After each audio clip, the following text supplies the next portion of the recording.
there's sure to be droppings and honkings all over the field. We are here in Champaign, Illinois, Geese Memorial Stadium. This matchup today, part of the lifeblood of the sport. A rivalry game where the results will be remembered for a lifetime. It's the Purdue Boilermakers and the Illinois Fighting Illini. Reese Davis, David Pollack, Jesse Palmer here in the booth. Holly Rowe is down on the sidelines, and we check in with her right now.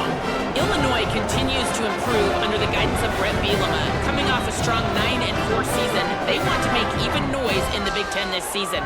Bielema has shown he can build a great defense, and the Illini are looking for a better season this year. Guys, back to you. Holly, thank you. Can't wait to see how this one unfolds. The Boilermakers ready to kick it away first. Looks as if the returner will try and field this one. Tackled and brought down at the 16-yard line after the return. So Illinois' offense will have the first crack at it in this one. Last time these two rivals got together, guys, there were hurt feelings and some dead fish handshakes in the aftermath, and this might be just the recipe to cook up some revenge, Jesse. Well, they're going to be motivated, that's for sure. The losing team, they have been hearing about that blowout loss now for a very long time. They had this game circled, David, all offseason, hoping to get that payback. Oh, man, you get all the quotes, all the people talking about, all those blowhards on all the different networks, i.e. us, talking about how bad it was and how embarrassing it was, and now you get a chance to get some payback. They're excited. Illinois can be aggressive here on 2nd and short. Running inside. It's Valentine. He's going to lose a yard on that one. That's a backbreaker if you're the offensive coordinator, because on first down, you ran the ball, had a really nice gain. Short yardage situation, you just get completely blown up, and now you're having to probably dial up a throw on 3rd down. You need more consistency from the guys up front. So what do they have for 3rd and short from their own 23? To the air. It's Hauser. Going to take a shot. He's got it down the right side. And how about that? What the doctor always ordered, an explosive play to the 40. And this offense chooses aggressiveness, man. 3rd down and short, a lot of people think run, be physical. I got 4 downs. They say, no, bro. I know your defense is going to be aggressive. I might get a look I want to get. They got the look. Throw the bomb down the field and make the big play. Looking to throw on 1st down. That's caught. It's Perry. They've got it inside the 30. They'll mark it at the 28. It's 1st down.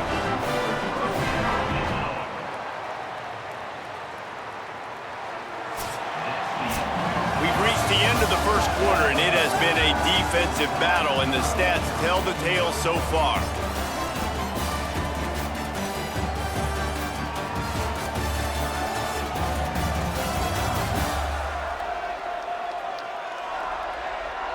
Let's see if the offenses can find a little rhythm here in the 2nd.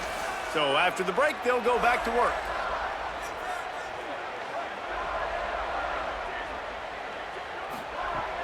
Off the play fake on 1st down. Just a short pass to the tight end. They make the stop, trying to pick up just a little bit at a time to get to that 1st down marker. Well, another catch by the big fella, and hey, this defense now in the 2nd level, they've got to understand that they're going to see some play action. They can't keep biting on the fake. It's not easy to do. You've got to be aware of the tight end and his release. As soon as you see him get upfield, right now you know it's pass. So don't even worry about the fake. Get your eyes focused and find the big fella to go make a tackle or make a play on the ball.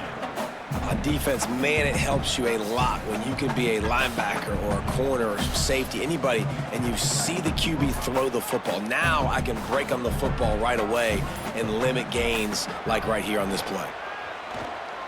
Fires left. He's got it on the move. They'll get him stopped just short of the end zone, but they're in business here with a 1st down. The Boilermakers decide to call their first timeout. They'll have 2 left to work with before the half. It's 1st and goal as Illinois comes to the line. They'll run it in the red zone. It's Valentine. And he surges across the line. Touchdown, Illinois! Well, your opponent can't beat you trouble if you don't give them the football. And they were able to possess it throughout the entire first quarter, and they finally cap it off with that impressive rushing touchdown.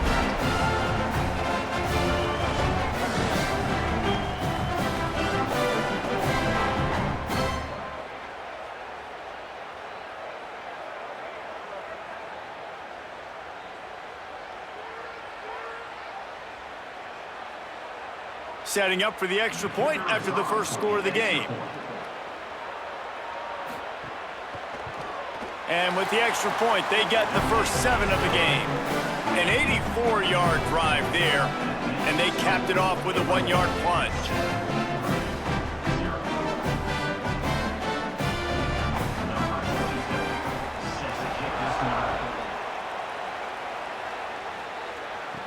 He'll bring it out from inside his own 10. Just never had a chance to shake loose, and he'll be brought down at the 24. So the Purdue Boilermakers offense, who will go to work for the first time in this one.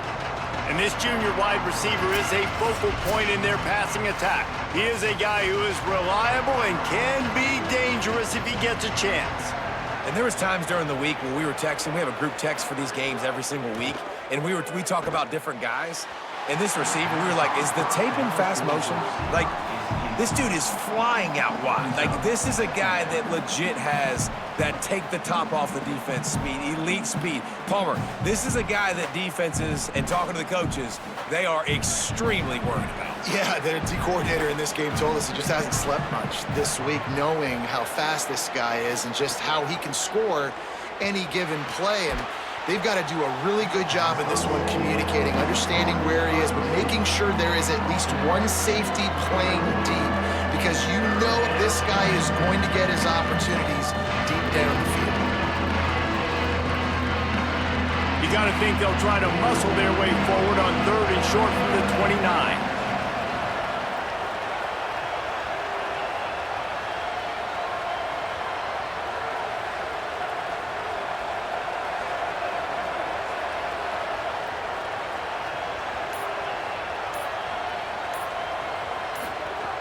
From the gun, wants to pass.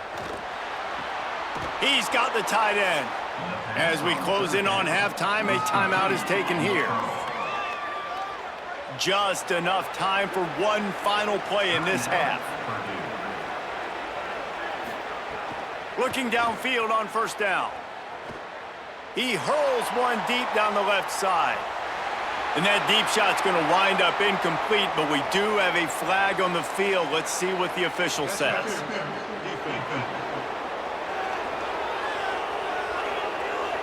That pass interference call will give us one more untimed down in the half. So it's first down, but with just a few seconds, they'll try to put up a 3 before halftime.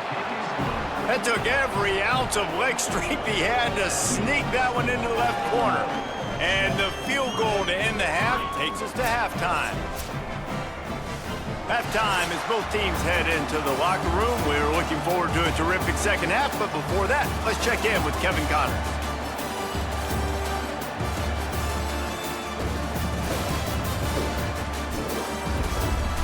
Guys, rivalry games always bring out a ton of emotions, and they were on full display in that first half. And a lot of coaches will say limiting the big plays and maybe hitting on a few yourself is key. But I'm more of a move the chains guy. Give me efficiency every day of the week and twice on Saturday.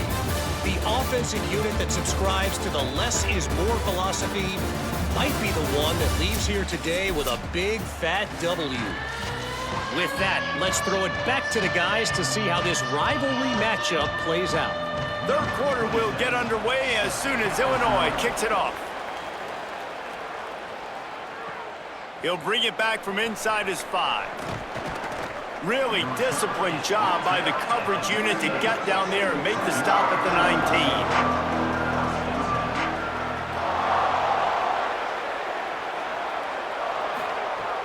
They'll start on the ground with Jarrett Gibson. Found a little bit of running room, knocked down at the 24 after a pickup of 4. Man, it's easy to call plays when you're getting 5 or 6 yards of pop on the ground. Like, why would I get complicated? Why would I get complex? Like, up front right now, this group, just win, fall forward, get that good gain, stay ahead of the sticks, don't have to get in bad situations. This defense better respond, or else I'll do that all the way down the field. And with this place rocking, the crowd forces a false start.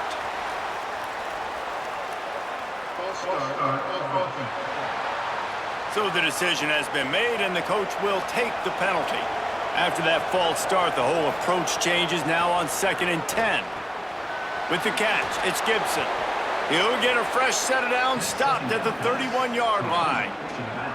It's really nice to be a quarterback in today's football when running backs are basically wide receivers. Not only can you split them out, you keep them at running back, nothing open, I dump it to him. Look at that. He makes a big play for me. It's 1st and 10 from the 31.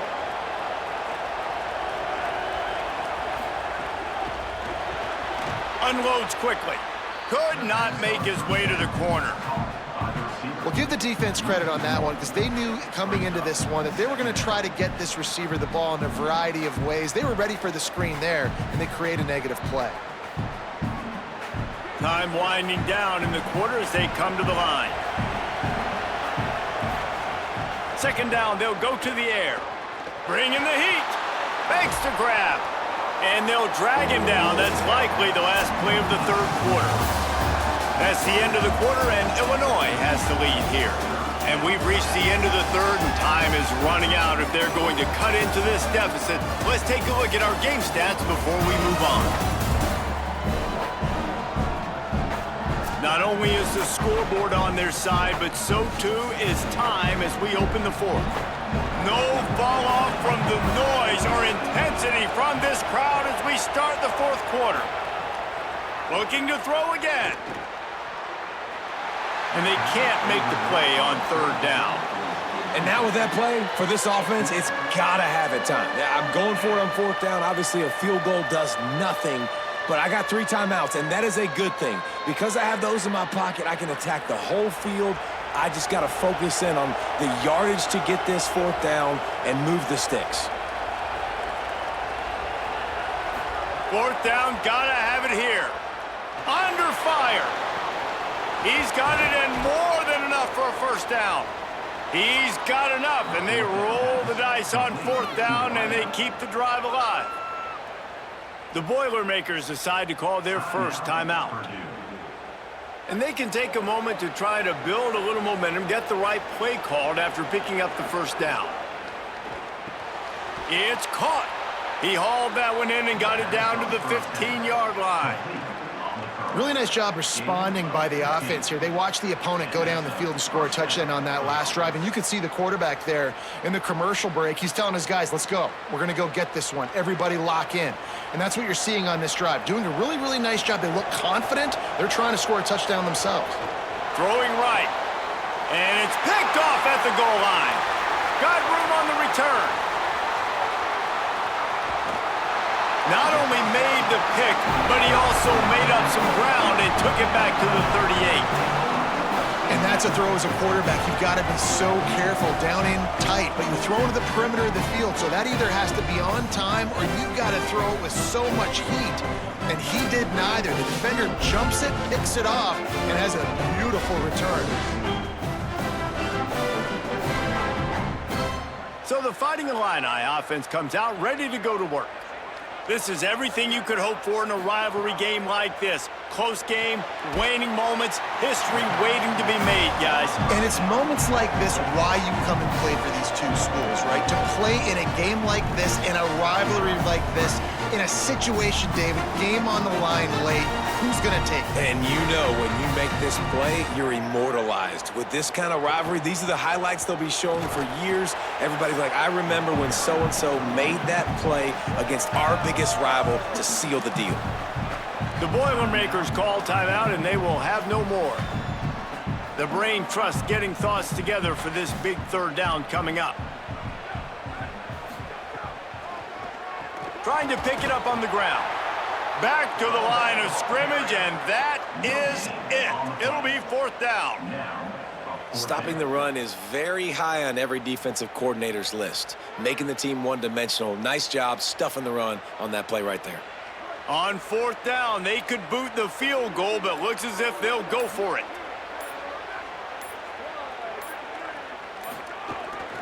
Tries to get it on the ground. He's not going to make it to the first down marker, but that looked like a clear face mask, and he might wind up with the first down anyway.